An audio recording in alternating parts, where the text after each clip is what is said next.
Well, hi, good evening. How are you? Good.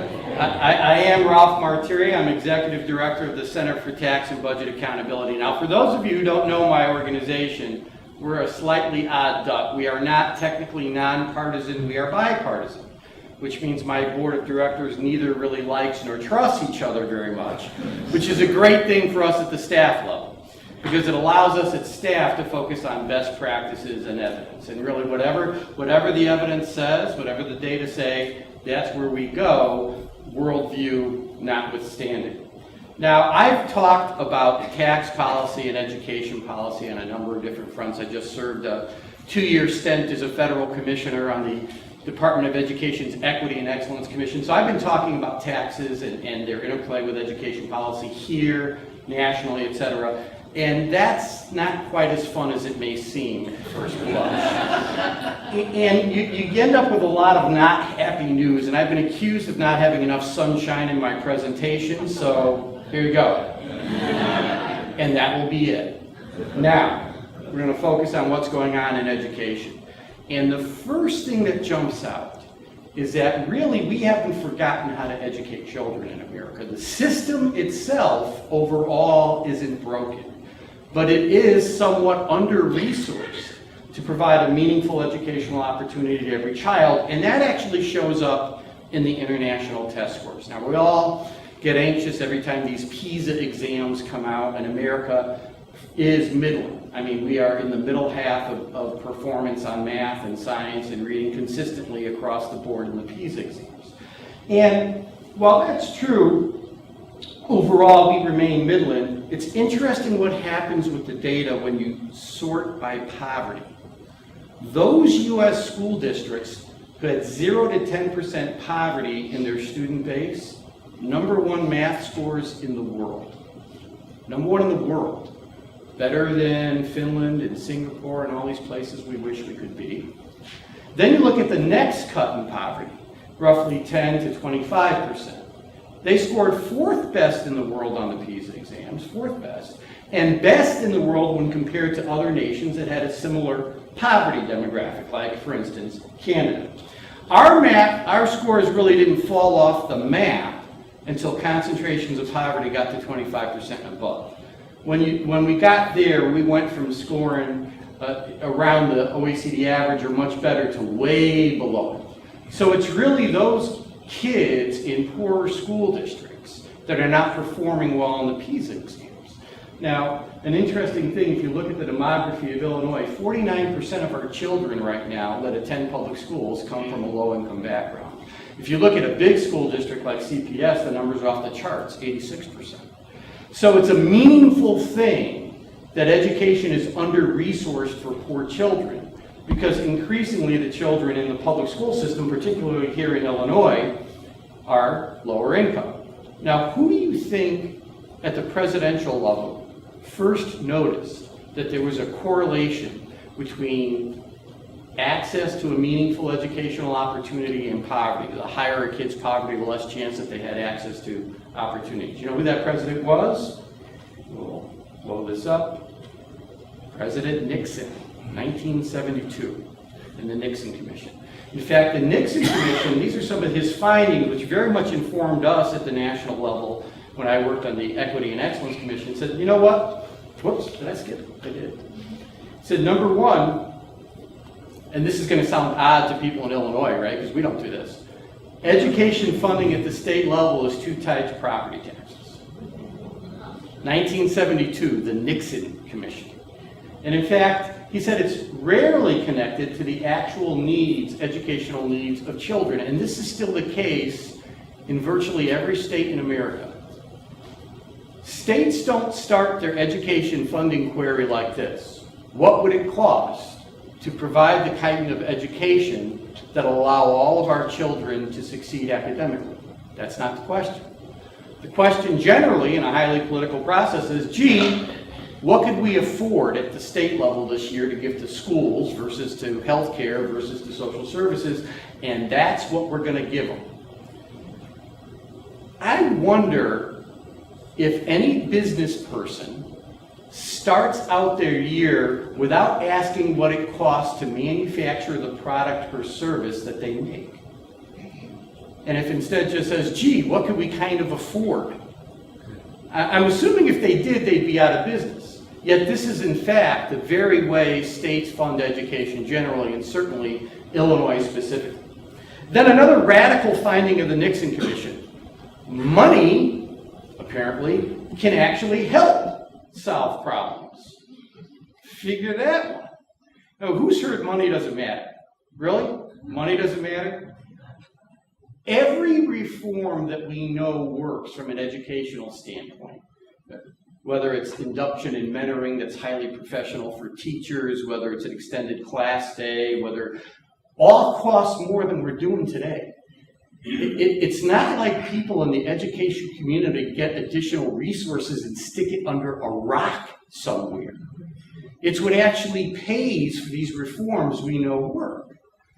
Nixon figured that out in 1972. Then he also said, states under our constitutional system very much maintain the primary responsibility to fund public education. But he also made another finding. He said if they demonstrate over time that they lack either the political will or the fiscal capacity to educate their children, then the feds need to step in, because this is a national concern. Education is that important. It's been 40 years, 50 years since the Nixon Commission. How are we doing? And the answer is things really haven't gotten much better. So the solution that we came to at the Equity and Excellence Commission, aside from finance, is pretty simple. Take an evidence-based approach. Look at those practices that actually have a statistically meaningful correlation to enhancing student achievement over time, and fund them.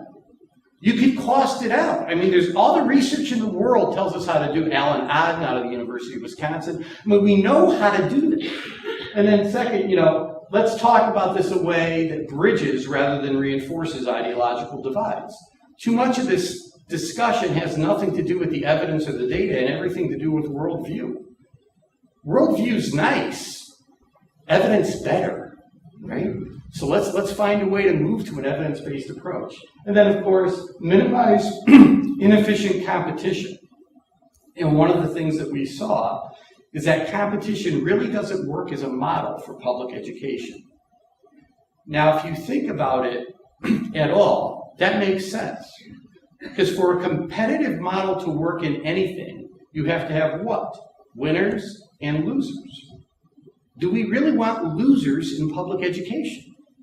Do we want those loser schools so those winners could look good and get the resources? No. The concept of public education has nothing to do with competition.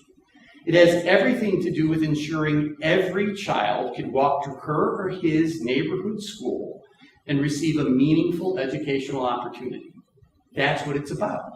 You can't have a competitive model achieve that result, because in a competitive model you need losers. And then finally, of course, you need to develop the resources to build and sustain the capacity for schools to actually perform accordance to the evidence-based model. Now, I've stolen this PowerPoint slide, so I will credit it. I stole it from Pasi Salberg, the former director of education for the country of Finland. He said America, like a number of other OECD nations, has become infected with the germ, the global education reform movement. And the germ is very different than what I just talked about. And number one, it starts with setting higher accountability standards for kids' achievement and standardizing tests. But it doesn't actually fund schools to educate children to the point where they could actually meet those standards. Who thought that might work? And just having a standard out there when schools don't have the capacity to meet it is not going to drive better educational attainment, right? It's the system itself that needs the capacity to deliver that education. And number two, enhance those accountability metrics. Punish those bad teachers. Really? Nowhere in the world that went to an accountability system like the U.S. did it work. Why? Accountability, again, much like standardized tests, doesn't drive enhanced student achievement. And in fact, that's not even the proper role for accountability in an education system. Do you want your education system accountable? Yes, but you want your accountability system to be informative and corrective, not punitive. You want to know what's going on at the school level. You want to see if it comports with best practices. You want to see if there's adequate resources. And then if there aren't, you either get them adequate resources or a little bit of professional development, et cetera, so that they can move to best practice. That's all. You want to improve practice where you can. Use your accountability system to improve practice. It's not what we do. And then finally, the global education reform movement has a big focus on competition. Get these schools competing with each other in somehow, some way. That'll be a good thing. Now, I've isolated the math scores on the PISA exam. And I took the 2000 to 2009 exams only because we only have the poverty breakdowns for those years. There's been a more recent PISA exam in 2012. Every OECD nation that became infected with that germ, that, went to this more competitive, punitive accountability system, higher standards, more standardized tests, every nation that did that watched its math scores on PISA decline over the last decade. Now, you as educators get why I'm focusing on the math scores, because math is pretty much the stronger indicator of what the school system is delivering, as opposed to reading, where kids get a lot more support from their parents. It's the educational system that delivers mathematics. I mean, not too many parents are helping their high school students with their high school math, and I run a math-based think tank that does econometric modeling. I can't do my son's junior year high school math. So just so that you know, this is a common problem, certainly one in the Martire house, but it's been universal. And then you look at Illinois. So now that we know that education funding has been divorced from what it costs to actually figure out what it costs to provide a meaningful educational opportunity.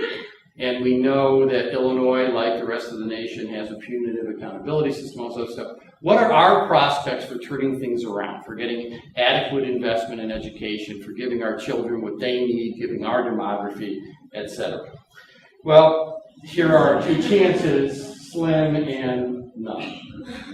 I actually had 8 years of Catholic school back on the East Coast in Connecticut, where I grew up, in a low-income area, $50 a year tuition. It wasn't really high-end Catholic school, so I'm really very fond of this. I never once saw a nun smile. So, there you go. The beginning point is our general fund budget, and this is the 2015 budget. And I know there's a lot of numbers up here, so I just want to talk about them if I can. The total fund, the total general fund spending is $35.2 billion. But really, $10.7 billion of that was spent before anybody took a vote. These are non-discretionary items which by law have to be funded. There are three major categories: your repayment of debt, your pension contribution, and something called statutory transfers out. And those are basically laws that require the general fund to transfer money to other funds. The two biggest ones in those are some Medicaid transfers we're required to make by law, and the local government distributive fund, where the state of Illinois shares its income tax revenue with municipalities and county governments and such. In fact, that's over $2 billion of the $2.2 billion you see there. Then you get down to that little Romanet 4. This is what they appropriated to the different services where they had some discretion. And once again, not all this is discretionary spending. You see, $25 billion then get allocated to healthcare, early childhood, K-12, etc. Then my favorite line in any budget, you see Romanet 5, unspent appropriations. Okay, $500 million. What that means is they know there's not enough revenue to fund all of those services at the amounts the budget says they will be funded. So they're going to cut $500 million or not fund $500 million at some point during the year. They're just not telling us what or when yet. So there you go. So our net spending on services will actually be more like $24.5 billion this year. That's our starting point. Now we have $35 billion in revenue to cover our $35 billion in expenditures, or so it would seem, but not really. First, you take out those hard costs, the debt service and all the other stuff we have to pay by law. That comes out of our revenue first, $10.8 billion. And then there's our carry forward deficit from fiscal year 2014 into this year. That's $6.5 billion. Those past due bills will all by law have to be paid from current year revenue before this year ends. So that comes off the top as well.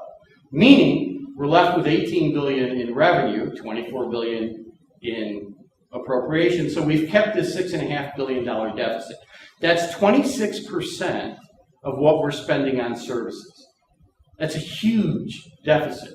And don't fool yourself, that entire deficit is in the service expenditure side of the budget because you have to pay your hard costs by law. It doesn't impact the hard costs. So we are carrying a 26% deficit in our general fund in our service budget, and that's a real problem because 9 out of $10 on services get spent on 4 things in Illinois: education, healthcare, social services, and public safety. 9 out of $10. Who's heard an elected official say something or a candidate say something like, you know what, I want to solve our budget problems with across-the-board cuts? Anybody heard that? You know why they say that? They don't want you to know what the board is. That would be the board. And the reason they don't want you to know what the board is the polling data shows that consistently, while voters don't like taxes or tax increases, whenever it's just polled as a simple question, something like 55% of the state says, oh no, you got a deficit, don't raise taxes, cut spending. 55% roughly, it's always around here. A higher percentage across the board says, but don't cut education, don't cut healthcare, don't cut human services, and don't cut public safety. Well over 65% for each. So politicians understand that you don't really know what state government spends on. They also understand that if they deal with tax reform or tax policy, chances are someone's going to run against them and punish them for doing it. And since you don't know what they're spending on anyway, they just talk about things like across-the-board cuts and hope you don't pay much attention. Okay? So that's what's going on. That's how the political process is really standing in the way of the state of Illinois honestly dealing with its fiscal problems. So that big deficit is right here in those 4 core service areas. Now, another myth that has been circulating around Springfield, and it's more like, I don't know, Mount Olympus, there's so many myths circulating around Springfield. But another myth is that that temporary tax increase that passed a couple of years ago has been frittered away. We've just spent it all on new services and blah, blah, blah. We haven't brought down our bills. We haven't done anything responsible with it like we promised. I don't know how anyone could say that who looks at the data. So here are the data. The green bars show you what our state's accumulated deficit has been over these last few years, including the revenue from that temporary tax increase. And you can see it is roughly stabilized between $7 and $6.5 billion. And going into this year, it was close to $14 billion. So if I had the first year out there before there was any tax increase passed, our accumulated deficit was $14 billion. We've cut it by more than half. Meanwhile, our debt service, particularly what we owe our public pension systems, has grown significantly by about 5 times over this period.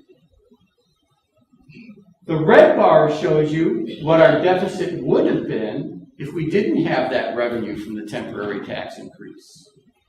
Remember, our entire general fund expenditure on services this year is scheduled to be $24.5 billion. Our deficit in 2013 would have been $23 billion, almost 100% of our service budget.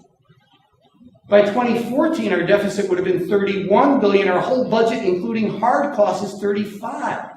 The wheels would have come off. And by the way, this includes the $4.7 billion in spending cuts implemented to education, health, human services, and public safety over this sequence. They have been cut. So we've had a tax increase. We've cut spending on those 4 core services by $4.7 billion. We were able to get rid of about half of our old past due bills. We've stabilized our deficit situation.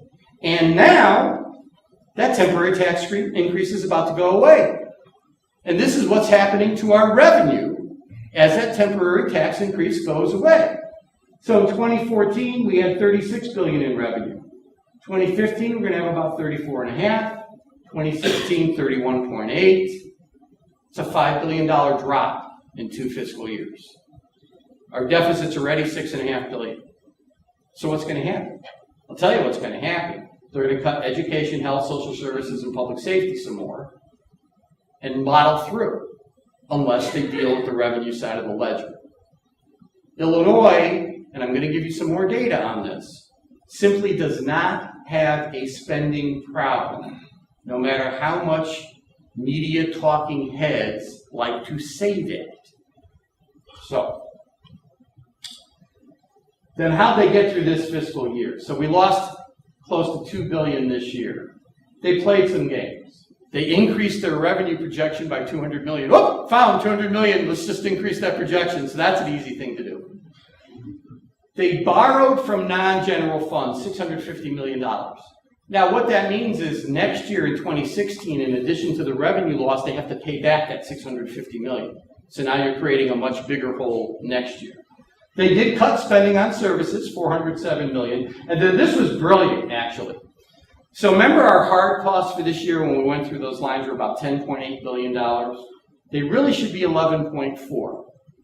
They prepaid $600 million of their Medicaid costs using 2014 revenue to pay 2015 bills. So that made our hard costs look smaller this year, and it generated $300 million in federal Medicaid match. So they magically found $900 million for this year that is not there again next year, leaving us with a big problem. Next year, $1.46 billion of what they did isn't available. So in addition to that revenue loss, those budgetary smoke and mirror games they played this year are going to really come back to haunt us next year. Now, I said spending isn't the problem, we don't have a spending problem. And here's our first cut at that. Being a bipartisan organization, we would actually support additional spending cuts if the data at all suggested that profligate or wasteful spending was a driving cause of these tough fiscal problems getting in the way of our priorities. The data doesn't tell us. The blue bar compares our 2015 expenditures on those 4 core services to the year 2000 in nominal dollars, no adjustment for inflation. Well, it appears as if we're spending 19% more. But a nominal dollar comparison is absolutely meaningless. Obviously, inflation drives up the cost of providing public services just like it drives up the cost of your household budget or running a business. The middle bar adjusts for inflation and population changes using an inflation metric called the Consumer Price Index, the CPI. You've all heard of the CPI. The second you adjust for inflation, you see that in 2015, in real terms, comparing dollars that equate to each other, we're going to spend 23.7% less on education, health, social services, and public safety than we did in 2000. 23% less. That's a pretty significant real cut. Now, the Consumer Price Index is a really good inflation metric for the economy as a whole, but for that very reason, it's not the best inflation metric to use for the public sector. Here's why. The economy as a whole includes things like Twinkies and hair care products. State government doesn't buy a lot of Twinkies and, well, at least since Blagojevich has been gone, hair care products. But what state government purchases is labor. Each of the public service areas are highly labor intensive. Education, health, social services, public safety. It's all about the teacher's salaries, or it's the health worker or the social worker's salaries or the correctional officer's salaries. So when you use a more accurate inflation metric, the employment cost index, the cost of hiring and retaining people, paying their salaries, what we are spending in 2015 and what we project to spend will purchase about 28% less in public services than what we spent in 2000 purchase. If you're cutting in real terms education, health, social services, and public safety by 30% over the last 15 years, probably spending isn't your driving problem. Oh, wait, there's more. So here's the year-to-year comparison, 2014 and 2015, and you can see it's almost flat out across the board cuts. One differential. Notice the group health, there's a slight increase. That's the health insurance policy on state workers. The state has never accurately budgeted everything it owes to group health in the general fund. Never. So it's starting to try to put that whole cost on budget. So that's why you see an increase from 2014 to 2015 in our budget. They're trying to be more honest and transparent with this cost. Even that's anywhere from 200 to 400 million less than our actual group health costs. So net, when you look at services, the state is cutting almost across the board. But here's that comparison to 2000 by service line, adjusting for inflation using the employment cost index. Pick your favorite service. Healthcare, including Medicaid, down by 24%. Pre-K through 12 education, down by 13%. Higher ed, down by 41%. Real terms. Okay. Human services, social services, down 35%. So it hasn't just been rhetoric. Illinois has been implementing across-the-board cuts to deal with its fiscal problems since at least 2000. And they've been significant. These aren't little tiny meaningless cuts. These are meaningful cuts. But I really want to drive home the point that spending isn't the problem in Illinois, that it's a tax problem, that it's a revenue problem, and to get adequate resources into our schools, we need to fix the tax problem. So here's some more comparisons on Illinois from a spending standpoint and from a population standpoint. 5th largest population and 5th largest economy of any state in the nation. That's our starting point. In fact, our GDP per capita is 12th highest in the nation. So we're relatively overall an affluent state. We're certainly a very big state. That said, our general fund spending on services, whether you look at it on a per capita basis or as a percentage of GDP, we rank either 28th or 36th in the nation. 5th largest population, depending on the metric you choose, 28th or 36th in spending on services. I teach a master's class on public budgeting, and I throw this data point out there. And I say, all right, when you get data like that, don't just tell me the obvious. What does it really mean? You're supposed to interpret data. And after much, oh my gosh, got to think in class kind of responses, and you're familiar with this in this room, right?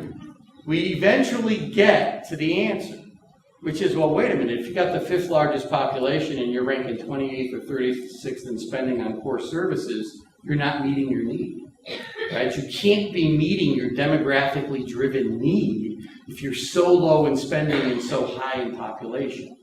And that is the answer. I mean, when you break down the major categories of funding and you look at whether or not they are in fact adequate to meet the needs for those categories, the answer is no. So our data are compelling here that we don't have a spending problem. But if you really wanted one more, I got one more for you. Illinois, with the 5th largest population, ranks 49th in the number of state workers per capita. We are a low spending state, but we have a 26% deficit in our general fund. That's a problem.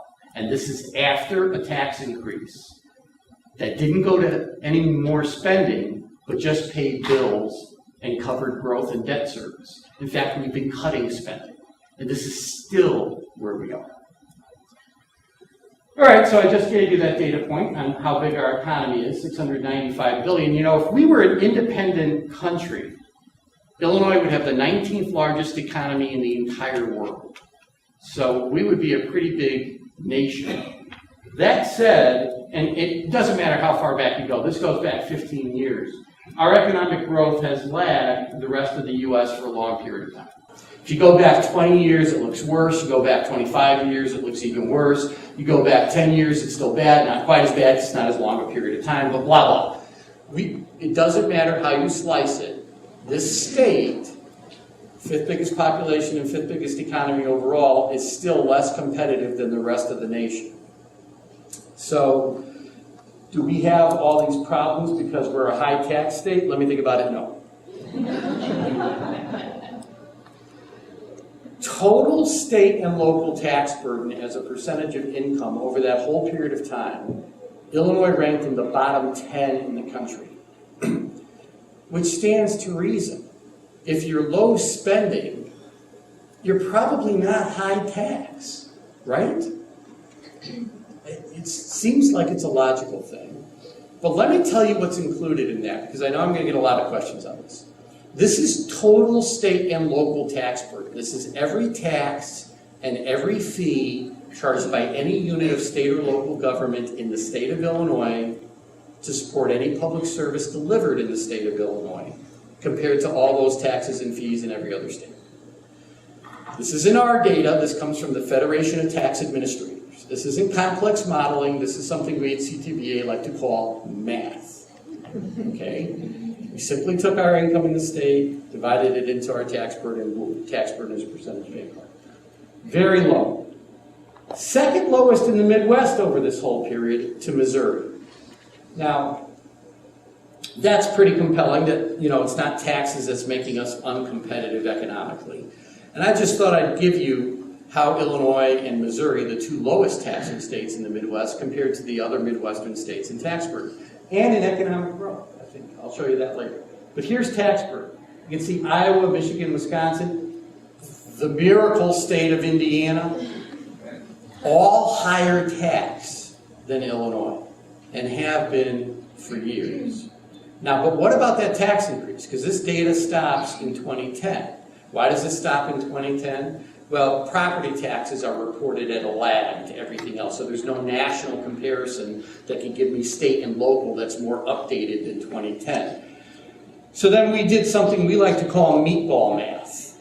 We took our tax increase in Illinois of 2012, $7 billion, and stuck it in 2010. We didn't even adjust it for inflation. We took the whole thing and threw it back to 2010 as if it happened then at that amount. Would that have made us high tax state? No. We went up from 42nd in tax burden to 32nd. Still in the bottom third of the country. Still second lowest in the Midwest. If we'd have done the tax increase then, we are simply not a high tax state. You can't make the argument. Some people do. So how have our different Midwestern states fared coming out of the Great Recession economically, now that we know where they rank from a tax standpoint? 2010 is the first year of full economic recovery. The Great Recession ended in June of 2009. So 2010, the first full year of economic recovery, not at all impacted by the Great Recession. What two states did the worst job growing their private sector economy coming out of the Great Recession? They were Illinois and Missouri. Which are the two lowest taxing states in the entire Midwest? Illinois and Missouri. Cutting taxes does not create economic competitiveness. And I want to say this clearly. There are no data that support the argument that reducing taxes make you more competitive. In fact, there's no correlation whatsoever between your tax policy at the state level and your economic growth. None. Other things matter more. The important thing on tax policy is to get it right so you can make adequate investments in those core services. Now, I do have an explanation for why the two lowest tax states did the worst growing their economy coming out of the Great Recession. You see, you kind of know it already. What does state government actually spend on? Wages. 80 to 85% of state government transfers to education end up as the salaries of the workers who are providing the services. Well, what's our private sector economy? It's consumer spending. 68 to 70% of the entire economy, whether here in Illinois or nationally, are people like you and me buying junk and such. Okay? So when state government cuts spending, it's cutting wages, which means people have less to spend in the private sector economy, so magically they spend less. And that means your private sector economy is hurt. This is not my analysis, although I really wish it was. This is the analysis of Mark Zandi. Do you know who Zandi is? He's the head economist at Moody's, the bond rating agency. He's no liberal economist. Mark Zandi was the top economic advisor to Republican Senator John McCain when McCain ran against Obama for the presidency the first time around. He's a Republican economist who works at a bond rating agency. Not a liberal. What he did was he looked at what actually happens when state governments try to deal with, historically, deficits coming out of recessions by either cutting taxes, cutting spending, or raising taxes to maintain spending. And what he found was a far greater negative economic multiplier for those states that cut spending. Why? What we just said. They're spending on wages, that means less for the consumer economy, etc. The data track. Now the problem with that, of course, it took me about 5 minutes to explain it. It doesn't fit on a bumper sticker or in a mailer. So in a political process, that could be somewhat lost. And now we get to education funding in Illinois. So now you know our budget is pretty tough and we've got a big deficit, so there's not really a lot of prospect that we're going to invest more in K-12, particularly with this temporary tax increase about to phase off, right? We've got a little fiscal cliff built in. So how are we faring on funding education? Well, our basic starting point for education funding is something called the foundation level, right? You've probably all heard of the foundation level. And our foundation level in Illinois is based on nothing. Like I said before, our General Assembly pretty much says, what can we afford this year? We'll throw it into the foundation formula, and whatever that comes up with, that's our foundation. Now, Governor Edgar, a few years back, in the late 90s, decided nothing was probably not the strongest basis of education funding. So he appointed EFAB, the Education Funding Advisory Board, right, EFAB. And EFAB's job was to take our foundation level in Illinois and tie it to the cost per child of actually purchasing an education so that children will achieve to a set standard. Finally trying to tie cost in to achievement out. Now the standard selected by EFAB, now remember, this is our aspirational standard. This is what we're shooting for. It's not where we are. Is what would it cost per child to purchase an education of sufficient quality so that we can get 2/3 of our non-at-risk children passing the state's tests. Let me break that standard down for you. It's getting 2/3 of these kids to pass the tests. It throws 1/3 of our children out the window. There's that federal law, what's it called? No Child Behind is Left, NCLB. To be very clear, it's not nearly enough to fund NCLB, which requires states to have 100% of their children passing tests at grade level by, now, 2014. So good luck with that. Second, and I think even more appalling, frankly, is it's not even 2/3 of all kids.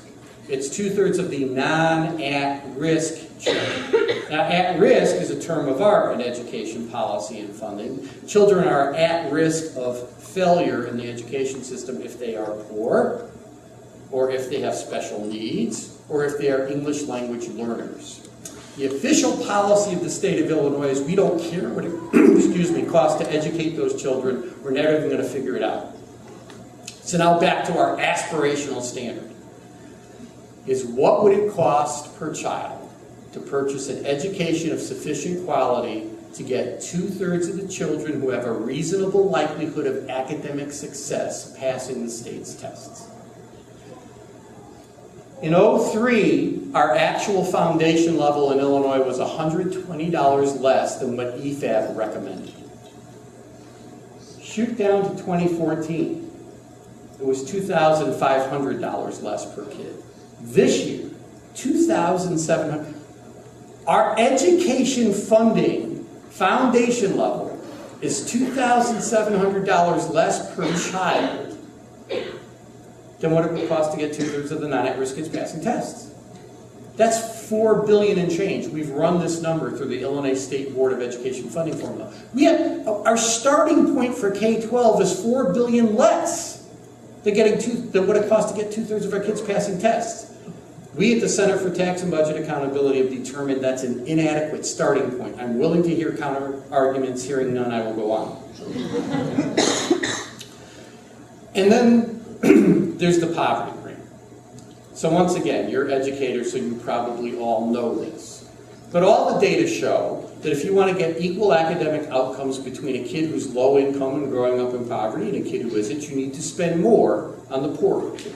Education's rarely reinforced at home as much. They have less access to computers and all that stuff, right? Those impediments to education that you have to overcome, so it costs a little bit more. So Illinois' approach to that is to have something called the poverty grant. This is additional money that goes into a school district. It's supposed to be over and above the foundation level to try to get those extra resources these lower income children need so that they could have at least something that resembles a meaningful chance to learn. That's the point. The red bar shows you the growth in our poverty grant in Illinois from 2009 to fiscal year 14. It's just over $900 million. Pretty significant growth. So it looks like, hey, we're finally investing in those poor kids. But look, total funding didn't go up, the blue bar and the red bar combined. Why? Our basic foundation formula has been cut on a dollar for dollar basis to fund the growth in the poverty grant. These poor kids aren't getting a nickel more than they did before. We just cut our basic foundation level. That's all. This is what being fiscally poor pushes politicians to do. Think about this. Not only now aren't poor kids getting that little bit of extra investment to maybe have a chance, but middle income, lower middle income kids are getting their education cut. It's sort of the double whammy of poor education funding policy, and it is driven by our ongoing deficits in Illinois. And then I think the ultimate brilliance of our education funding level, starting off $4 billion less than what it really costs to educate kids, all that other stuff, is once we set our foundation level, then the state doesn't bother to pay for it. Because the foundation level is never paid entirely from state resources. It's always a mix of local property taxes, and this mix is set by formula, and state taxes. So this is Illinois compared to the national average. Illinois here is the red state, the rest of the nation is the blue bar. Go to the far right first. From state-based resources, Illinois only covers 28% of the cost of public education. The national average is for a state to cover 46%. If you're wondering, we're 50th. We are dead last in the portion of education funding paid for at the state level.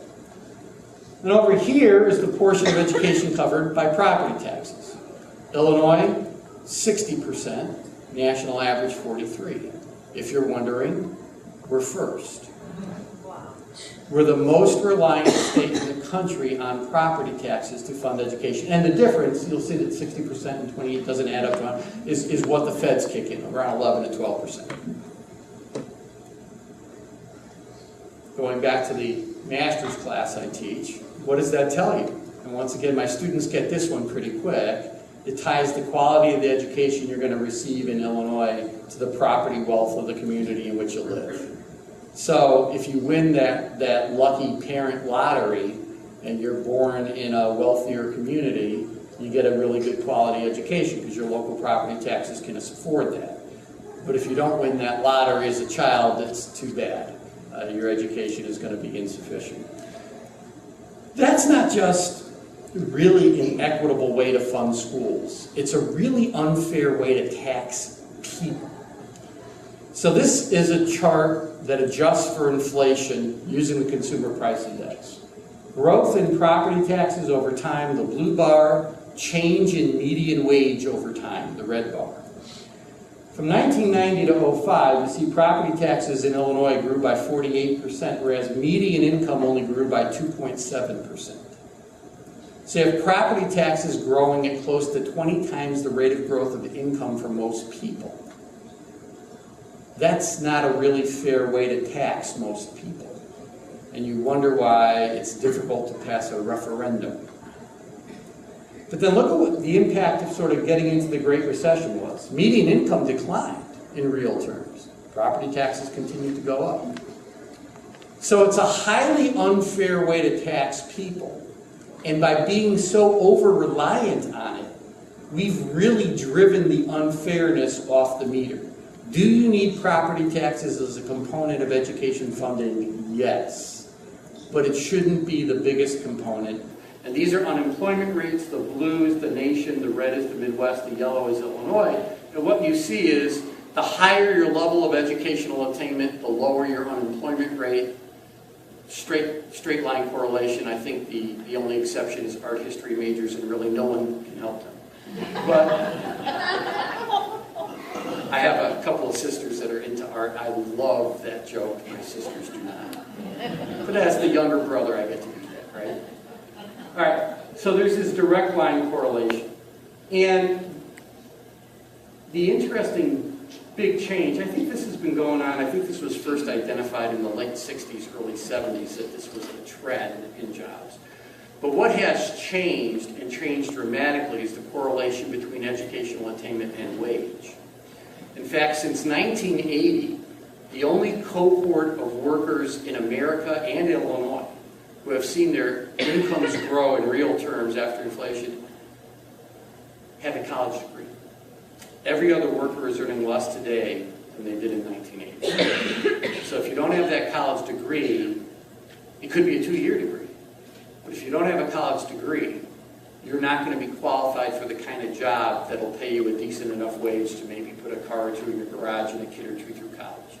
So net, you really need your K-12 education to arm you with the numeracy, literacy, scientific technology skills you need to go on and credential yourself at the next level. And then, frankly, the state ought to be investing in ensuring everyone has access to education at that next level. Another thing we know about the data in Illinois on wages, and this is a very interesting one, is that the wage gap between whites and minorities in our state keeps getting worse, not better. So you can see from 1980 forward, the wage gap between whites and Latinos, the first bullet point there, grew by 46%.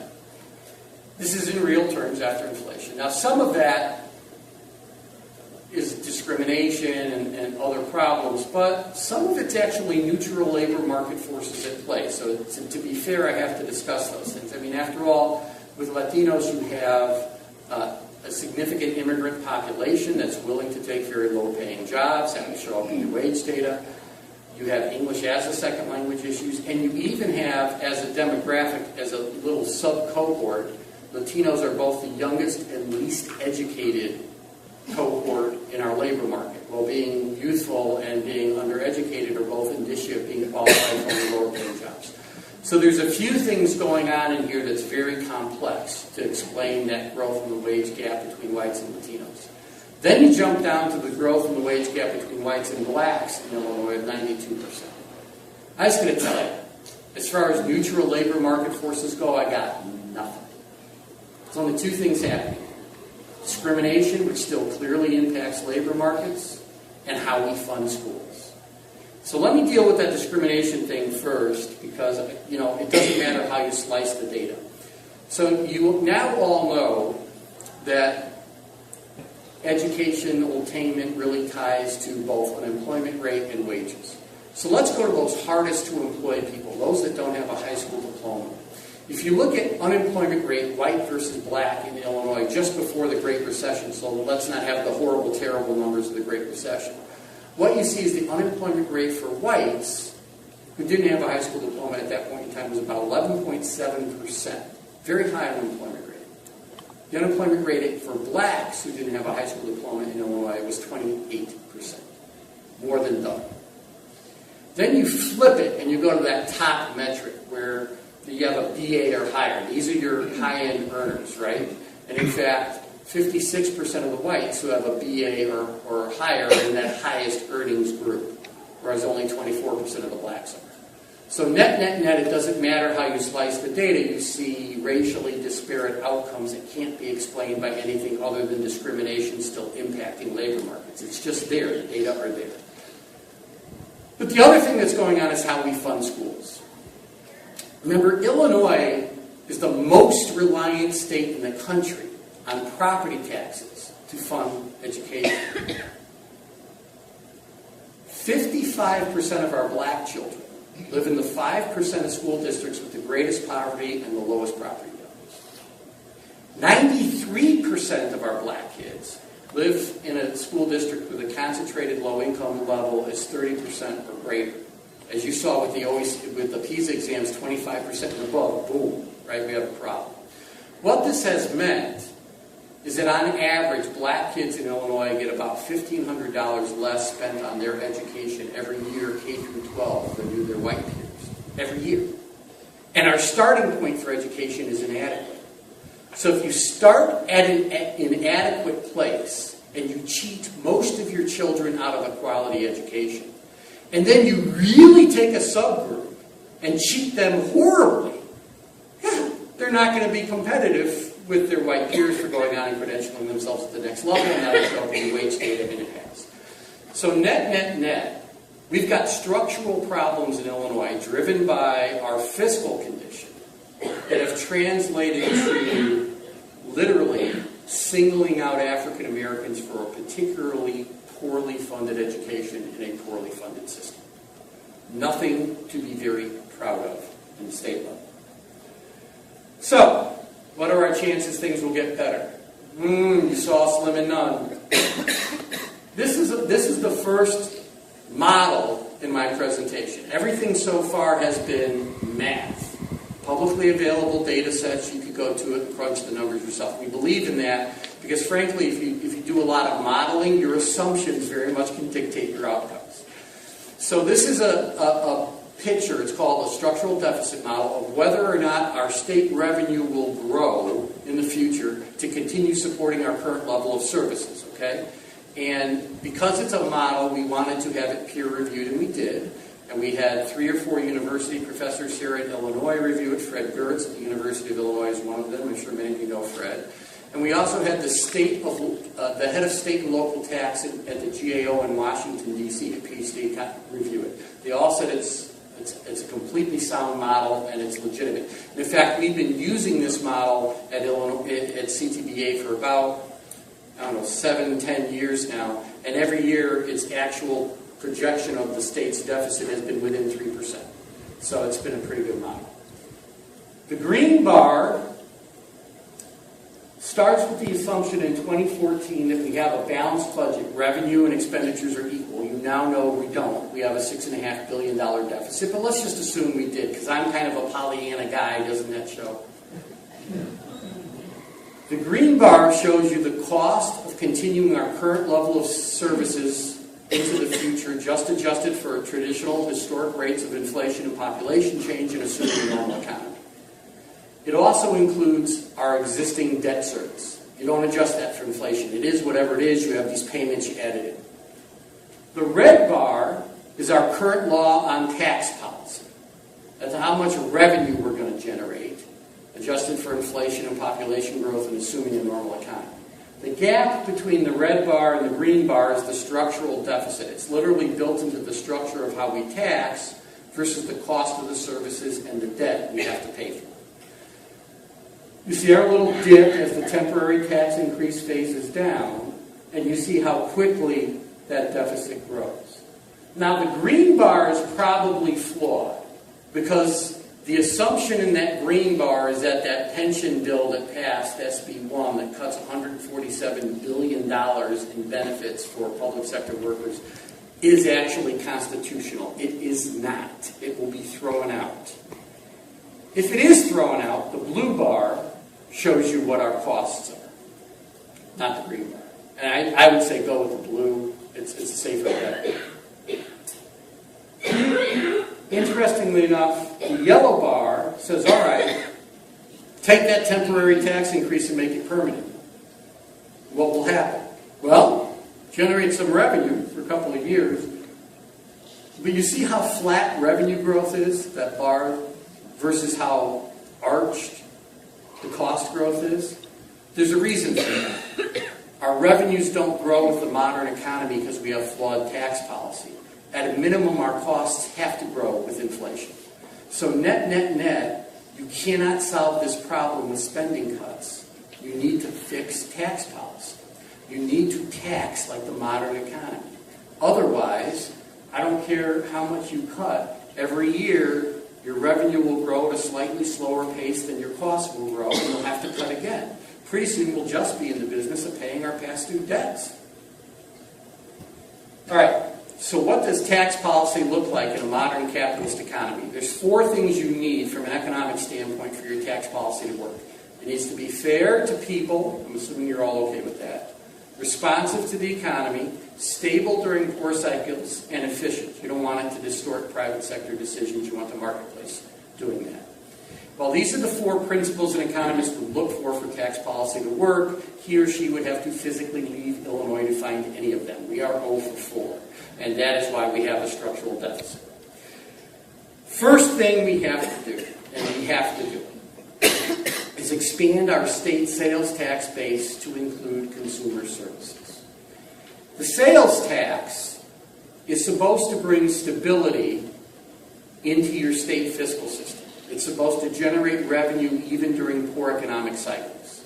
It does that if it broadly covers all transactions in the consumer economy. Why? Well, 68 to 70% of all economic activity is consumer spending. And even during recessions, consumer spending doesn't drop dramatically. In fact, during the Great Recession, it dropped by 0.6%. When consumer spending flattens out or decreases a little, we have recessions. So net, it'll generate nice stable revenue even during recessionary cycles if it broadly applies to all things consumers buy in the consumer economy. There are 47 states in America that have a sales tax. Of those 47, we have the 3rd most narrow base. Why? We don't tax consumer services. We only tax pretty much goods. Goods, hard physical things you can touch. This suit coat, this podium, etc. Services, things we don't tax. Haircuts, long hair, bowling. This shows why that's a loser strategy. The red bar is the percentage of our economic activity in Illinois made up by the sale of goods, what we do tax. The blue bar is the percentage of the Illinois economy made up of services, what we don't tax. Do I need to explain this a lot? Well, we focus our taxation on that dwindling part of the economy. We leave out that rapidly growing sector of the economy. At Indiana University, where I went undergrad, so since we're in a university setting, I'll throw that out there. While we were playing euchre and we get a bad hand, we would say, well, that dog won't hunt. That dog won't hunt. If you keep focusing on the sale of goods and you don't add services, you'll never have a balanced budget. You'll always have a structural deficit. So what do I mean by consumer services? Yes, lawn care, haircuts, bowling, health clubs, those kinds of things. Will we suddenly or magically become Taxachusetts if we expanded our sales tax base to services? And the answer is no.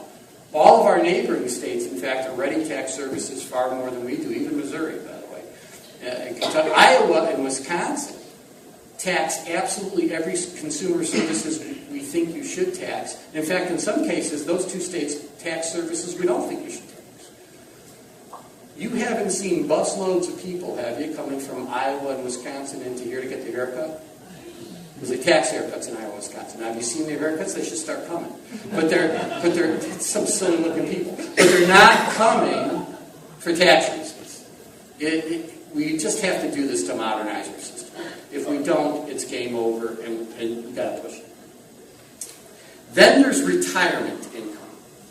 41 states in America have an income tax. We're one of 4 that excludes all retirement income from taxation. You can't do that. In a few years, close to 25% of the state of Illinois will be past retirement age. It's just way too large of an exclusion. But we're kind of an unfair taxing state, so how do you bring retirement income to taxation in your income tax like we need to, without harming fixed income, low income seniors? And the answer is you do it something like this. Let's say your total income for the year is $50,000 or less. Whatever you got in your retirement income, we still wouldn't tax you. Now let's say your total income from all sources was $50,000 to $75,000. Well, then we put only 25% of your retirement income into the tax base. You can see how this works. If your total income was $75,000 to $100,000, we tax half of your retirement income, still be half exempt. $100,000 to $150,000, we tax 15%. You get over $150,000 in earnings, we tax all your retirement income. That raises $1.2 billion. And it leaves every low-income senior on a fixed income out of the tax base. Sort of a win-win and something we need to do. And that's just one way to do it. Then there's tax fairness. And I'm going to say something, once again, I say in my class. I don't care what your normative values are and what is and isn't fair. Because when it comes to tax fairness, we actually have a definition that's textbook for what it means to have fair tax policy. So whatever you think is fair, flat, whatever, pick up a textbook. The definition of fair taxes, I'm going to point this out, in a capitalist economy, are taxes that are imposed on a progressive basis. That means people at the top of the income ladder have a greater tax burden as a percentage of their income than people at the bottom and middle. Now, this isn't my idea. It goes all the way back to Adam Smith. Y'all heard of Adam? Wrote The Wealth of Nations, invented capitalism. All right. So this is straight out of The Wealth of Nations. And I don't like to read from my PowerPoints, but I'm going to read this quote because I think it's important. The subjects of every state ought to contribute toward the support of government as nearly as possible in proportion to their respective abilities. That is, in proportion to the revenue which they respectively enjoy under the protection of the state. As Henry Home, Lord Keynes, has written, a goal of taxation should be to remedy inequality of riches as much as possible by relieving the poor and burdening the rich. Not Karl Marx, Adam flippin' Smith. Now, Adam had a reason for saying you focus your taxes at the top of the ladder, not at the bottom and middle. He believed that if you really have a capitalist private sector economy, economic growth will always disproportionately go to top income classes over everybody else. That's a theory that's testable. Was he right? This is what individuals reported to the federal government on their tax returns from the end of World War II until 1979, adjusted for inflation, how they shared in income growth over that period. And you can see the wealthiest 10% got 34% of all growth in income in America. Wealthiest 10%, 34% of all income growth. A disproportionate return to the top. That left 65% for the bottom 90. Now, even though that was the split, during this sequence, it was a pretty good time overall in America. In fact, every income quintile or decile, it didn't matter how you cut it, saw growing income in real terms year to year over time. So a rising tide was lifting all boats. We were living that. Different story from 1979 to 2011. Over that sequence, in real terms, the wealthiest 10% in America got 139.8% of all growth in income after inflation. Now, for those of you who are math challenged, all of it would be 100%. So if more than all the growth in income went to the wealthiest 10%, that means on average, everybody else lost income. And in fact, that's what happened. In real terms, 90% of America was earning less in 2011 than they did in 1979. So to be fair, you'd want to focus your taxes at the top of the income ladder where people pay it out of the growing wealth, not at the bottom or middle where now folks are actually paying it out of their growing poverty.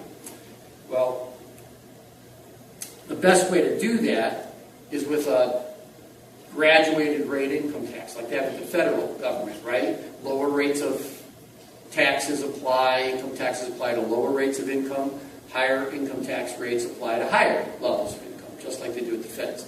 That's how you should do it by textbook tax policy. And in a perfect world, we would do that. We, however, don't live in a perfect world. We live in Illinois. And Illinois has a constitution that prohibits a fair tax that has lower rates at lower levels of income and higher rates at higher. Prohibits it.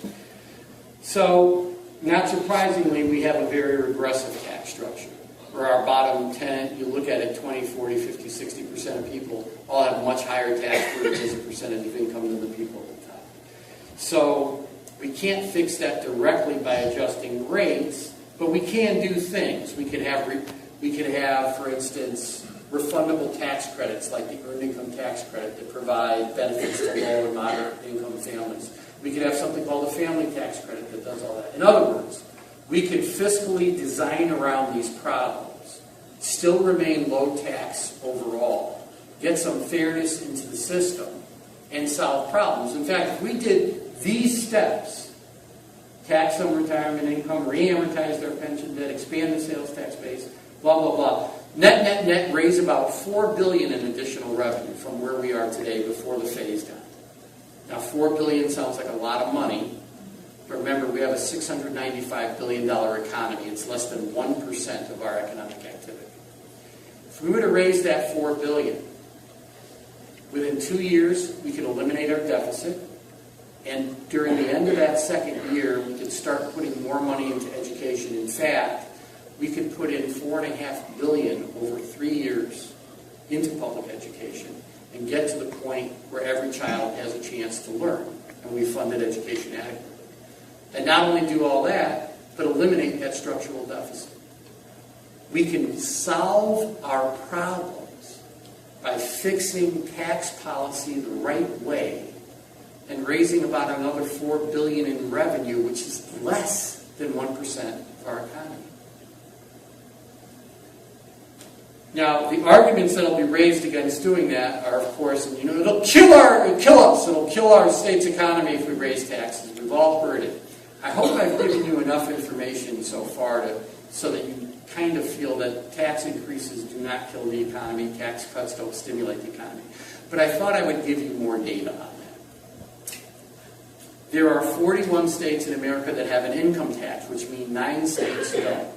This is a comparison on the 3 major economic indicia between the 9 states in America with no income tax, those are the red states, and the 9 states in America that not only have an income tax, but have the highest income tax rates of any of the states. What you see is, over the last 10 years, the high tax states, the average annual unemployment rate was 6.1%. The no income tax states, it was 6%. Statistically a tie. Then you go to change in real median income. Well, we had the Great Recession. Everybody's median income went down. But it went down less, actually, in the high tax states than in the no tax states. Once again, close to a statistical tie. Then you have state economic growth per capita, GDP per capita. Here, a statistically meaningful differential in favor of the high tax states. Which doesn't mean I've just proven you can tax yourself to prosperity, and that is not the argument I am making. The argument I am making is your tax policy has no correlation to your economy. Other things matter more, but if you're going to do something with your tax policy, just get it right. That's what matters. That allows you to make investments. But wait, there's more. So taxes matter far more at the federal. I just want to kill this tax increases destroy the economy argument because I really want that to go away. Taxes are far more meaningful at the federal level. Federal taxes are far more significant for families, for businesses, for everybody. This shows what happens to our national economy after certain tax policy changes at the federal level. The first, can you see the first little circle there, the 1990 Bush tax increase? Daddy Bush? He increased taxes and our GDP skyrocketed. Then you got the Clinton administration. 1993, they increased taxes again and the economy peaked. And then we had the dot-com boom explode, right? The bubble burst. So we went to that mild recession when President George W. Bush took office, 2001. He cut taxes, no stimulant effect, flat. Then he cut taxes again and accelerated them, and the economy declined. And mind you, this only goes through 2006. The Great Recession did not start until December of 2007. This doesn't include any Great Recession. Do you see a correlation between what our economy did and tax policy? If there's any, it's that you increased taxes and things went well. Once again, I'm not making that argument, but I'm trying to dispel the canard that raising taxes destroys your economy. It simply doesn't. Other things matter more. So every study comes up with the same conclusion. My favorite, though, was this last one is the Congressional Budget Office. They did this meta-analysis of, any correlation between state tax policies, federal tax policies, economic. They found nothing. But they did find something on job creation. Apparently, when people start buying more of whatever it is a business is selling, that business tends to hire more people on a statistically meaningful basis. Nothing else had a statistically meaningful correlation from a tax policy standpoint. But there is one thing a state government can do that really does drive economic growth over time. Well, actually, two things. Invest more in its infrastructure and its education. And in fact, every state that has invested more in K-12 than its neighboring states has seen its economy grow faster over the past 30 years. And it is a statistically meaningful correlation, peer-reviewed study. Same thing with infrastructure. In fact, those are the only two policy decisions at the state level that had a correlation that was statistically meaningful to economic growth. But Illinois can't make those investments.